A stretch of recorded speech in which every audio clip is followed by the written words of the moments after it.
This video is powered by Dr. Cinik, one of the world's leading hair transplant centres and a top choice among football superstars. Scan the QR code on the screen or click the link below for your free consultation.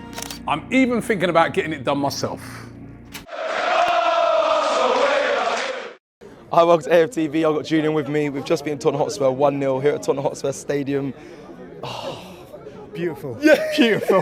Is that the word you're looking for? I'm just taking it all in, and I'm sure yours are the same. What a performance in the end, what a result, what a win, what a weekend. Okay, yeah. What a weekend, yes. Obviously winning at Spurs, you can't fault. Is that your highlight then? Must be. Yeah, I mean, I went to see Michael Jackson. He's dead? Yeah, he's dead, yeah. It was the musical. Oh, okay. Sorry, I was going to say it was good. Yeah, no, an excellent musical. So kind of using that as my inspiration, I have to say that you said what a game. Yeah. I thought it was no thriller. But the goal was as simple as ABC. From a set piece? Yeah, from a set piece, and we've proved that it doesn't matter if we play in black or white or red or whatever colour, we still win here. That's a good point actually, the changing away in the black. I know some people thought that was going to be a bit of a, not a hindrance, but it could be in, you know when people have superstitions, why are we not playing in our red, but we beat them today in black. With players missing as well, Jen, how big of a feat is that Arsenal beating Tottenham Hotspur, North London rivals, with players missing? Yeah, it was a big deal. Now, everyone I spoke to, almost everyone had a different formation, different ideas of what our midfield should be. Now, I didn't agree that we should have Jorginho and Partey. Yeah, when you saw that, when I was walking in, you were moaning about, experience, that just means they're old and they haven't got the legs. That's what you was telling me as I was walking in. Yeah, well, it's a polite way. I mean, I've got a lot of experience, but I wouldn't put myself in the midfield because I can't run. Yeah, but not Premier League experience, Julian. There's a difference. Yeah, Premier League, Maccabi League. There's a difference. Still Premier League. All right, okay. All right, it was one game as well. Okay, right, back to Partey and Jorginho in central midfield. They were okay. Yeah. I would say they're okay. They had deficiencies, and the deficiencies are that they don't have the legs. They were giving the ball away a little bit. They were a little bit sloppy. Towards the end, I can say that. But here's where I was really impressed. What Arteta did, he knows. Everyone that knows football, and Arteta absolutely knows football, understands that was our weakness, our mobility in the centre of our midfield. So what he did, he set up our defence in such a way that we compensated. We condensed the play, so when they did give it away, it was in a really crowded area, and they didn't exploit it. The other reason they didn't exploit it... This is good analysis here. I'm quite shocked. I don't know.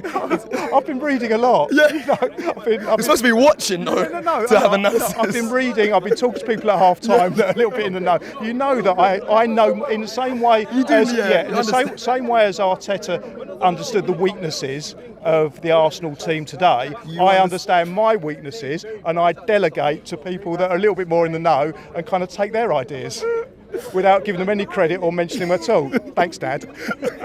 What was the second thing? The second thing you noticed then? Yeah, well, the second thing is just going on to sort of what Lee said and what Robbie said about Spurs not actually being that good. So we can call it, with Michael Jackson, bad. Set himself up for that one. I like that. Let's just talk about the goal quickly. Gabriel Magalhaes, a man, like I mentioned to Robbie, coming on a bit of scrutiny because he's had a few mistakes in build up to this game, but responded with a great performance offensively, a clean sheet and a goal today.